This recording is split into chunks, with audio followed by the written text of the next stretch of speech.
So I have to go all the way back to 1971, because in 1971, the dollar became synthetic. Now, you may not know what I'm talking about, but in 1971, the dollar was no longer convertible into gold, which means the dollar became a synthetic instrument because you could only exchange it for a dollar. Now, think about what that means. In 1971, a lot of folks got scared and they said, well, I want to buy gold instead. And actually, that was a great investment. But if everyone bought gold, the US economy would have collapsed, right? Because the dollar represented nothing but itself. So you had to create a system where people would believe the dollar was useful, and that was what Wall Street did. They created all these financial products because the dollar became synthetic. Money market funds in 1971, currency futures in 72, debit cards in 78, mortgage-backed securities, currency swaps, interest rate swaps, S&P futures, zero coupon bonds. I mean, a lot of these you guys all remember, exchange traded funds. If Wall Street didn't do that, another currency would have become dominant. But that's not what happened, right? The dollar today is 80% of all financial transaction quoted pairs.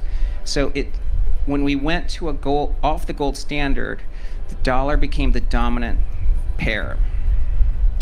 And in fact, 7 of the top 30 largest companies in the world are banks, including JP Morgan, Visa, MasterCard, B of A, etc. Okay, well, in 2025, which is 2 generations later, it's not just the dollar that's becoming synthetic. Everything is going to become synthetic. Let me explain that. The first is the Genius Act, which is what Congress passed earlier this year, which creates the stage for a stablecoin boom. And then the SEC announced Project Crypto, which is encouraging Wall Street to move on to the blockchain. Remember, the blockchain is a public software, basically gigantic public software, but what it does is it verifies transactions and it stores records and information, and it eliminates a lot of the costs and friction that Wall Street experiences today. In fact, Treasury Secretary Bessent believes that just the stablecoin market could be $3.7 trillion compared to $250 billion today. That's exponential growth as we start to see Wall Street move things synthetically onto the blockchain. So what does that mean? Well, if everything's becoming digital, okay, you've heard a lot of people say, well, you want to find the digital store value, the digital gold, which is Bitcoin.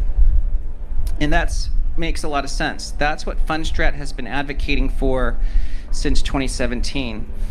That was more than 8 years ago. And in fact, Tireless Ken remembers when we first started writing about Bitcoin in 2017 and we said it would be institutionally adopted as digital gold, people ridiculed us. We lost a lot of customers actually because they thought we really lost our grounding to reality. But as you know, 8 years later, that's the narrative. Bitcoin is digital gold. Well, let's think about the next 10 to 15 years.